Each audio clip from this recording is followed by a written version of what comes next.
రాజకీయాల్లో మరోసారి బీజేపీ తన దూకుడును పెంచుతుంది. రాష్ట్రంపై ప్రత్యేక దృష్టి సారించిన పార్టీ అధిష్టానం వరుస కార్యక్రమాలతో కేడర్లో కొత్త ఉత్సాహాన్ని నింపే ప్రయత్నం చేస్తుంది. ఈ నేపథ్యంలో బీజేపీ జాతీయ అధ్యక్షుడు నితిన్ నబీన్ తెలంగాణలో 3 రోజుల పాటు పర్యటించడం రాజకీయంగా ప్రాధాన్యం సంతరించుకుంది. సాధారణ పర్యటనగా కాకుండా భవిష్యత్తు రాజకీయ వ్యూహాలకి దీని నాంది పలుకుతుందా అనే చర్చ కూడా మొదలైంది. ఈ పర్యటనలో భాగంగా నిన్న హైదరాబాద్లోని నాంపల్లి స్టేడియంలో బూత్ లెవెల్ ఇన్ఛార్జీలతో భారీ సమావేశం నిర్వహించారు. రాష్ట్ర నలుమూలల నుంచి వచ్చిన వేలాది మంది కార్యకర్తల సమక్షంలో పార్టీ సంస్థాగత బలోపేతంపై దిశానిర్దేశం చేశారు. ఎన్నికల్లో విజయానికి బూత్ స్థాయి పునాది అని, ప్రతి కార్యకర్త ప్రజలతో నిరంతరం మమేకం కావాలని నాయకత్వం సూచించింది. అయితే ఈ పర్యటనలో అత్యంత కీలకమైన విషయం ఏంటంటే జాతీయ అధ్యక్షుడు కేవలం హైదరాబాద్కే పరిమితం కాకుండా వరంగల్తో పాటు పలు ప్రాంతాల్లో పర్యటించనుండడం. అంటే తెలంగాణలోని అన్ని ప్రాంతాలపై సమానంగా దృష్టి పెట్టాలని బీజేపీ అధిష్టానం భావిస్తున్నట్లు స్పష్టమవుతుంది. ఇటీవల జరిగిన స్థానిక సంస్థల ఎన్నికలు, రాబోయే ఎన్నికలు, రాష్ట్రంలో మారుతున్న రాజకీయ పరిస్థితులను దృష్టిలో పెట్టుకుని పార్టీ ఇప్పటి నుంచే కేడర్ను సిద్ధం చేసే పనిలో పడింది. కేవలం ఎన్నికల సమయంలో కాకుండా ముందుగానే సంస్థాగత నిర్మాణాన్ని బలోపేతం చేయాలని వ్యూహంతో అడుగులు వేస్తుంది.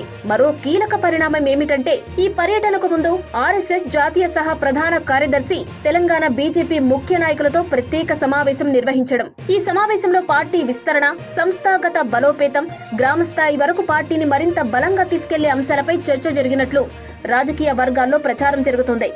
ఆర్ఎస్ఎస్ బీజేపీ మధ్య సమన్వయం ఎప్పుడూ కీలకంగానే ఉంటుంది. అలాంటి సమయంలో జాతీయ స్థాయి నాయకులు వరుసగా తెలంగాణపై దృష్టి పెట్టడం రాష్ట్రాన్ని పార్టీ అత్యంత ప్రాధాన్య రాష్ట్రాల్లో ఒకటిగా పరిగణిస్తున్న సంకేతంగా విశ్లేషకులు భావిస్తున్నారు. తెలంగాణలో గత కొన్ని సంవత్సరాలుగా బీజేపీ తన ఓటు బ్యాంకును క్రమంగా పెంచుకుంటూ వస్తుంది. కొన్ని పార్లమెంటు స్థానాల్లో విజయాలు సాధించడం, స్థానిక సంస్థల్లో ప్రభావం పెరగడం, కొత్త నాయకులు పార్టీలో చేరడం వంటి పరిణామాలు పార్టీకి మరింత ధైర్యాన్నిచ్చాయి. ఇప్పుడు ఆ బలాన్ని గ్రామ స్థాయి వరకు విస్తరించడమే లక్ష్యంగా కనిపిస్తోంది. అదే సమయంలో రాష్ట్ర రాజకీయాలు కూడా వేగంగా మారుతున్నాయి. అధికార ప్రతిపక్ష పార్టీల మధ్య రాజకీయ పోటీ మరింత తీవ్రమవుతుంది. ఈ పరిస్థితుల్లో బీజేపీ కేడర్ను చురుకుగా ఉంచుతూ ప్రజల్లో పార్టీ బలాన్ని పెంచే కార్యక్రమాలపై దృష్టి కేంద్రీకరిస్తోంది. జాతీయ అధ్యక్షుడి 3 రోజుల పర్యటన, వరుస సమావేశాలు, బూత్ స్థాయి కార్యకర్తలతో నేరుగా సంభాషణ, అలాగే ఆర్ఎస్ఎస్ నాయకత్వంతో జరిగిన వ్యూహాత్మక సమావేశాలు ఇవన్నీ కలిసి చూస్తే తెలంగాణలో పార్టీని మరింత బలోపేతం చేయడానికి కేంద్ర నాయకత్వం స్పష్టమైన కార్యాచరణతో ముందుకు సాగుతున్నట్లు కనిపిస్తుంది. మరి ముందు రోజుల్లో మరిన్ని రాష్ట్ర స్థాయి కార్యక్రమాలు, సభ్యత్వ నమోదు, శిక్షణ శిబిరాలు, ప్రజా సమస్యలపై ఉద్యమాలు చేపట్టే అవకాశం కూడా కనిపిస్తుంది. మొత్తంగా చూస్తే బీజేపీ జాతీయ నాయకత్వం తెలంగాణను సాధారణ రాష్ట్రంగా కాకుండా రాజకీయంగా కీలకమైన రాష్ట్రంగా పరిగణిస్తూ ప్రత్యేక వ్యూహంతో ముందుకు సాగుతుంది.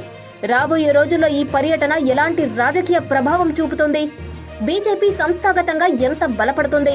ఇతర రాజకీయ పార్టీలు దీనికి ఎలా ప్రతిస్పందిస్తాయి అనే అంశాలు తెలంగాణ రాజకీయాల్లో ఆసక్తికర చర్చగా మారనున్నాయి. ఈ 3 రోజుల పర్యటన రాష్ట్ర రాజకీయాల్లో కొత్త సమీకరణాలకు దారితీస్తుందా లేదా అనేది రానున్న రోజుల్లో తేలనుంది.